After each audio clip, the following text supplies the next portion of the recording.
पति जैसा भी हो, बीवी के सर पर बहुत ही बड़ा साया होता है। जब वे नहीं होता तो औरत की ज़िंदगी जीते जी जहन्नुम जैसी हो जाती है। लेकिन मैं बदनसीब हूँ जिसने मेरी ज़िंदगी बर्बाद करने वाला कोई और नहीं, मेरा ही बेटा था। वह अंधेरी रात मैं कैसे भूल सकती हूँ जिसके अंधेरे ने मेरी सारी ज़िंदगी बर्बाद कर दी थी। आमिर मेरा 22 साल का बेटा था, घर का आखिरी वारिस और आखिरी सहारा भी था। मेरे पति के इंतकाल को कुछ महीने ही हुए थे। वे एक रात लड़की को अपने साथ लेकर आया और कहने लगा कि मुझे इससे शादी करनी है, लेकिन मैंने इनकार कर दिया था क्योंकि वह वजह ऐसी थी, मैं कभी भी आमिर की शादी उस लड़की से नहीं कर सकती थी। लेकिन मेरे इनकार करने पर आमिर आपे से बाहर हो गया था। उसने उस लड़की को तो वहाँ से भेज दिया था, लेकिन मेरा हाथ पकड़कर वह मुझे ज़बरदस्ती खींचता हुआ कमरे में ले गया। मेरी जान उस वक्त निकल गई जब उसने मुझे बेड पर पटका और कहने लगा कि आज तुम्हें तुम्हारे इनकार की सज़ा मैं खुद दूंगा और दुनिया वालों के सामने तुम मुँह छिपाती फिरोगी। उसकी बात का मतलब समझकर मेरा गम और गुस्से से बुरा हाल था। मैंने कहा कि शर्म करो, मैं तुम्हारी माँ हूँ, लेकिन उसने मेरी बात नहीं सुनी और फिर उसने मेरे साथ वे किया कि आपके सुनकर रोंगटे खड़े हो जाए। आमिर मेरी इकलौती औलाद थी, इसलिए मेरा पति ने उसके सारे नखरे को उठाया था, इसलिए उसके बदतमीजी की उसकी रग रग में भरी हुई थी। वे किसी से भी बदतमीजी से बात करता था। बचपन से ही मेरा पति उसे ये कहता हुआ आया था कि आमिर तो मेरी जायदाद का अकेला वारिस है। बचपन से ही बच्चा जब ये बातें सुनता है तो उसके दिमाग में खुद ये कई बातें आ जाती है। आमिर के साथ भी यही मसला था। वे पूरे घर में ऐसा रहता था जैसे कि वह मालिक है और मैं उसके नौकर हूँ। मुझे याद नहीं कि उसने कब और मुझे अम्मी कहा था। मेरा नाम मरियम है और वे मुझे मरियम कहकर पुकारता है। और पहले जब उसने मुझे ये कहकर पुकारा तो मुझे लगा कि मेरा पति मुझे इस नाम से पुकारता है, तो हो वह आमिर भी शायद इसी वजह से उसकी ज़ुबान पर भी यही आ गया है। मैंने उसे टोक दिया। मैंने कहा, बेटा मैं तुम्हारी माँ हूँ, तुम मुझे माँ कहकर करो। लेकिन वे 7 साल की उम्र में भी बहुत ही ज़्यादा बुरा और बदतमीज़ था। कहने लगा कि मैं तो तुम्हें मरियम ही कहकर पुकारूंगा। मुझे उसकी बातें बहुत ही बुरी सी लगी थी। मैंने उसे एक थप्पड़ उसके मुँह पर मार दिया, लेकिन मैं नहीं जानती थी कि ये थप्पड़ मुझे इस कदर महंगा पड़ जाएगा। मेरा पति उस वक्त ऑफिस के लिए तैयार हो रहा था और आमिर स्कूल के लिए तैयार हो चुका था। मैंने उसे नाश्ता बनाकर दिया तो कहने लगा कि मुझे तुम्हारे हाथ का नाश्ता नहीं पसंद है मरियम। उसकी बदतमीजी पर मुझे बहुत ज़्यादा गुस्सा आ गया। मैंने कहा कि मुझे माँ कहा करो, मैं माँ हूँ तुम्हारी।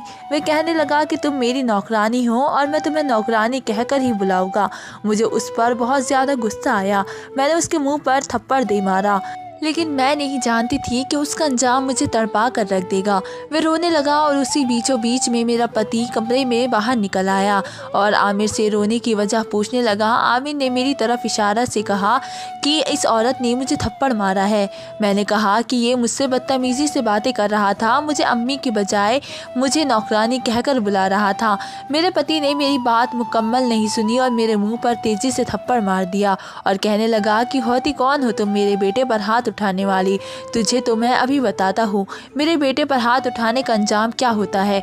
वे मेरा हाथ पकड़कर मुझे किचन में ले गया और स्टोव जलाया और मेरा हाथ जलते चूल्हे पर रख दिया। मैं पूरी तरीके से चीखने लगी और चिल्लाने लगी, लेकिन मेरा बेरहम पति को मुझ पर कुछ भी तरस न आया और आमिर ये देखकर हंसते हुए ताली बजा रहा था। और आमिर और मेरा पति कहने लगा कि खबरदार जो तुमने आमिर पर कभी हाथ उठाया। मुझे नहीं मालूम था कि मेरा पति ऐसी हरकत भी कर सकता है, वे भी एक बच्चे के खातिर। जब बाप ही अपनी बीवी को अपने बेटे के सामने अहमियत नहीं देगा तो वे क्यों उसे अहमियत देगा। मेरे साथ भी ऐसे ही हुआ था। मैं रोती बिखलाती अपने कमरे में चली गई थी। वक्त इसी तरीके से कुछ आगे की तरफ चला गया। आमिर 10 साल का हो गया था और उसकी बदतमीजी और भी ज़्यादा बढ़ गई थी।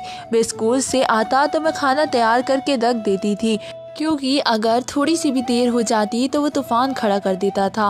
लेकिन आज सुबह से ही मुझे बुखार था, मुझे कोई काम नहीं हो रहा था, खाना भी नहीं पका था, कल का खाना मौजूद था। मैंने सोचा कि वही आमिर को दे दूँगी। आमिर जब स्कूल से वापस आया तो मैं बहुत ही मुश्किल से उसके लिए रोटी बनाई। वे सीधा किचन में आए और कहने लगा, नौकरानी मेरे लिए रोटी नहीं बनाई, तुम क्यों इतनी सुस्त हो? मैंने कहा, मुझे सुबह से बुखार है, मैंने खाना टेबल पर रख दिया, लेकिन कल वाला सब सब्जी देकर उसने खाने की प्लेट पकड़ी और ज़ोर से फर्श पर फेंक दी। तुम मुझे बासी खाना खिलाकर बीमार करना चाहती हो। मैंने ना में सर हिला दिया। मैंने कहा कि मुझे सुबह से बुखार है, मुझसे कोई काम नहीं हो रहा है, मैं बुखार में अभी भी तप रही हूँ, मेरा सर पूरी तरीके से चकरा रहा है। लेकिन आमिर भी अपने बाप की तरह बदतमीज़ था। कहने लगा कि ये ड्रामा मेरे सामने मत किया करो और चल कर खाना बना लो। मैं उसकी बात पर ज़्यादा जोर नहीं दिया और मुझसे खड़ा भी नहीं हुआ जा रहा था तो और खाना बनाना तो बहुत दूर की बात थी। मैं अपने कमरे में जाकर लेट गई। मैं चीखा और चिल्लाता रहा, लेकिन मुझ में इतनी हिम्मत नहीं थी कि मैं दोबारा से खाना बनाती। मेरा पति अपने ऑफिस से शाम को ही वापस लौटा था, लेकिन आज शायद आमिर के फ़ोन करने पर जल्दी आ गया था। मैं उस वक्त बुखार में बेहाल सो रही थी और जब वह आया तो मेरा हाथ पकड़कर झटक के मुझे उठाकर बिठा दिया। कहने लगा कि बदतमीज़ औरत, मैंने तुझसे शादी इसलिए नहीं की तू मेरे बच्चे को भूखा रखे। ये क्या है? ये कहकर वह मुझसे बोला, बालों से पकड़कर किचन में ले गया। मेरा तो बुखार से बुरा हाल था, सर चकरा रहा था। मैं घसीटते हुए अपने पति के साथ चली गई और बहुत ही मुश्किल से बोली कि मुझे बहुत ही ज़्यादा बुखार है, मुझसे चला नहीं जा रहा है। मैंने खाना बना कर दिया था, लेकिन आमिर ने, मैं बस इतना ही बोल पाई थी क्योंकि मेरे पति ने मुझे और ज़्यादा बोलने का मौका ही नहीं दिया था। और फिर तवे पर मेरा हाथ रख कर मेरे चेहरे पर थप्पड़ मारने लग गए। मैं दर्द से चिल्ला उठी थी। बुखार तो पहले भी बहुत था, लेकिन अब दर्द की वजह से मेरी जान निकल रही थी। मेरे पति ने मुझ पर हाथ उठाया, मैं चीखने लगी और मैं बेहोश हो गई। उसके बाद पति मुझे कितनी देर तक मारता रहा मुझे कुछ भी याद नहीं रहा। आंखें खुली तो देखा कि मैं यूं ही किचन में फर्श पर पड़ी हूँ।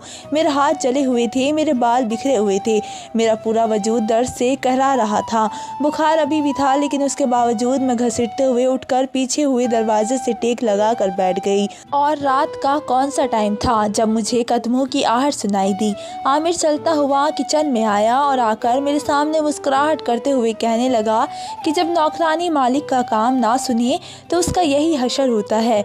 मुझे उस रोज़ उससे बहुत ज़्यादा नफरत हो गई थी, आमिर से, लेकिन उसके बावजूद मैं कुछ कह नहीं सकती थी। लेकिन वह उस घर का मालिक था, यही सब तो वह सुनता रहा था।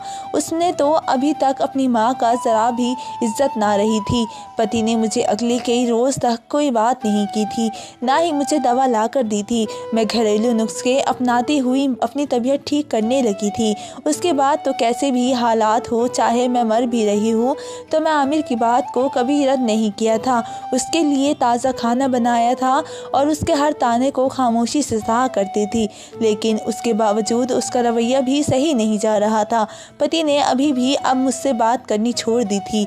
वे आमिर से बहुत प्यार करते थे, मुझे बस यही कह दिया करते थे कि जो आमिर कहेगा बस तुम्हें वही करना है, उसके हुक्म के आगे तुम कभी मत जाना। मेरी भी यही कोशिश होती थी कि अब आमिर को कोई मौका ना दूँ। मेरी सारी हरकत तो दिल में ही दफन हो चुकी थी।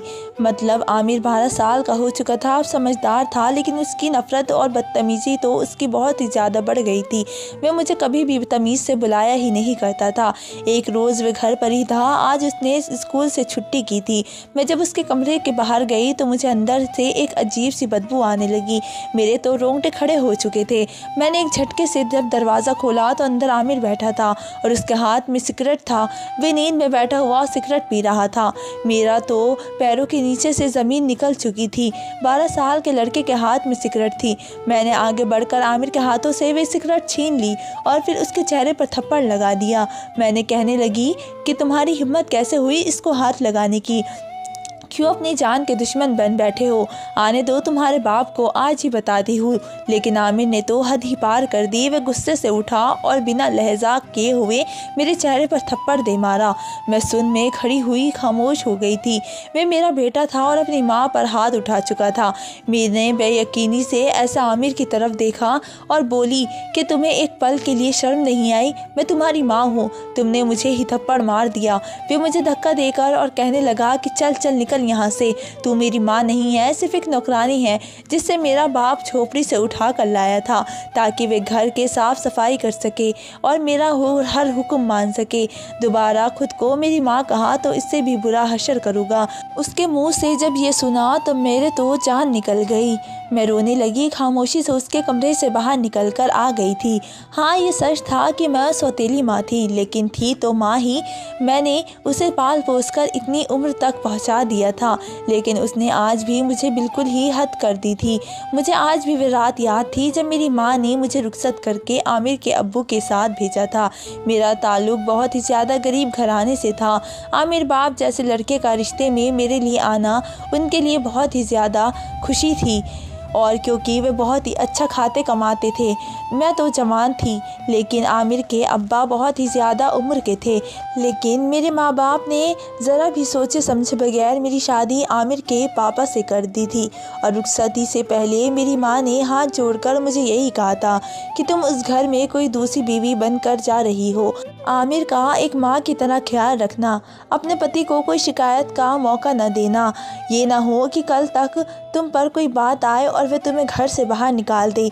ये बात हमेशा दिमाग में रखना बेटी की। तुम्हारा बाप एक मजदूर है और उसके सर पर तुम्हारे बाद और बेटियों का भी बोझ है। माँ की नसीहत पल्लू से बांधकर यहाँ पर आ चुकी थी। शादी की तो रात जब मैं दुल्हन बनी बैठी थी, अपने पति का इंतज़ार कर रही थी, तो वे कमरे में आते ही नहीं थे, क्योंकि आमिर उसने बिना वजह की ज़िद कर अपने पास रोक चुका था। जब वे कुछ देर के बाद वे मेरे पास आए तो हमने कुछ बातें करी, तो फिर बहुत ही तेज़ी से दरवाज़ा खोलकर आमिर कमरे के अंदर दाखिल हो गया और ज़िद करते हुए अपने पापा को अपने साथ गया था। मुझे मेरे पति ने ये कभी नहीं कहा था कि तुम मेरी बीवी हो, ये घर तुम्हारा है, तुम इस घर की मालिक हो। उसने कहा कि ये घर सिर्फ और सिर्फ आमिर का है। वैसे तो घर का मालिक आमिर ही है। आज उसे मालिक ने मुझे मेरी असलियत याद दिला दी थी। शाम को जब आमिर के अब्बा घर पर आए तो मैंने उन्हें आमिर की हरकत के बारे में साफ बताया। आमिर तो उनके सामने साफ सूंघ कर चुका था। कहने लगा कि माँ बा, ऐसा कुछ भी नहीं है, ये औरत जान कर बस मुझे आपकी नज़रों में गिराना चाहती है, वरना मैं क्यों सिगरेट पी लूँगा। आमिर के पापा को शक हुआ। उन्होंने उसके कमरे की तलाशी भी ली, लेकिन उनको उसके कमरे में कुछ भी नहीं मिला। वे उल्टा मुझ पर ही चढ़ गए और बातें सुनाते हुए कहने लगे कि अगली दफ़ा मेरे बेटे पर कुछ भी इल्ज़ाम लगाने से पहले 100 बार सोच लेना, वरना मैं तुम्हें अपने बेटे की देखभाल के लिए ही यहाँ पर लेकर आया था, और फिर तुम्हें इस घर से बाहर निकालने में 1 मिनट की भी देरी नहीं करूँगा। मैं तो डर की वजह से बिल्कुल चुप हो गई थी। आखिर करती भी क्या? आमिर को उसके हाल पर छोड़ देती थी तो वे बर्बाद हो जाता। ये सब देखकर भी मैं खामोश रहना पड़ा। वक्त इसी तरीके से तेज़ी से गुजर रहा था और आमिर बड़ा होता गया। वे मुझे तू कहकर बुलाया करता था और नौकरानी कहकर अपने सारे काम कराया करता था। पति को भी अब मुझे कोई भी ज़्यादा फ़र्क नहीं पड़ता था। मैं तो बस नौकरानी ही बनकर रह गई थी। लेकिन एक दिन मेरे ऊपर वाले ने मेरी सुन ली। जब आमिर 16 साल का था तब मैं पेट से हो गई थी। उसे दिन में तो मेरी खुशी का कोई ठिकाना ही नहीं था। ऊपर वाले ने मेरी गोद को भी भर दिया था। मेरा अपना बच्चा अगर हो जाता तो शायद पति के दिल में मेरी भी अहमियत बढ़ जाती। ये सोचकर मैं भी खुश हो गई थी। ये खबर सुनकर मेरा पति भी खुश था। उसका रवैया मुझसे बेहतर हो गया था। लेकिन ये बात आमिर से बर्दाश्त नहीं हुई थी। वह मुंह फुला कर बैठा हुआ था, लेकिन मैंने भी परवाह नहीं करी थी। मैंने जानती थी कि मेरी ये खुशी कुछ दिनों की मेहमान है। मुझे डॉक्टर ने बेड रेस्ट का मशवरा दिया था, लेकिन फिर भी मैं खाना खुद ही बनाती थी। मैं दोपहर को उठी तो सोचा रात के लिए खाना बना लूँ, लेकिन जैसे ही मैं किचन में दाखिल हो गई तो मेरा पूरी बुरी तरीके से मेरा पैर फिसल गया था और अगले ही लम्हे से मैं मुंह के बल गिरकर बहुत ही तेज़ से गिरी थी और किचन में सर्फ वाला पानी गिराया गया था। मेरे पेट में बहुत ज़्यादा दर्द होने लगा। मैं चीखने चिल्लाने लगी। जब आमिर हंसता हुआ किचन में दाखिल हो गया, कहने लगा कि तू अपने सफोलियों को मेरी जायदाद में हिस्सेदारी बनाना चाहती थी, ले मैं आज उसे भी ख़त्म कर दिया। ये सब कुछ मेरा है और इसमें से मैं किसी को भी हिस्सेदारी नहीं बनने दे सकता। मैं रात तक वहीं पर तड़पती रह गई। आमिर घर के बाहर चला गया था। जब पति घर पर आया तो मुझे देखकर डॉक्टर के पास ले गया। मेरा बच्चा ख़त्म हो चुका था। मैं बहुत ज़्यादा रोई थी, लेकिन उसका इल्ज़ाम भी मेरे पति ने मुझ पर लगा दिया कि मैं किचन धोने की कोशिश कर रही थी तो मैं गिर गई। ये बात भी आमिर ने उन्हें बताई थी। आमिर अब 19 साल का हो चुका था और उसकी आदतें और ज़्यादा ख़राब हो चुकी थी। कई रात तो वो घर से बाहर रहता था और झूठ बोलकर अपने पापा से पैसे लेना। दुनिया भर की पूरी बुरी आदतें उसके अंदर समा गई थी। उसकी संगत इतनी बुरी थी कि मोहल्ले से शिकायत आना शुरू हो गई थी। लेकिन आमिर के पापा को तो उसे पर अंधा एतबार था। एक रोज़ एक कार एक्सीडेंट में मेरे पति की मौत हो गई थी।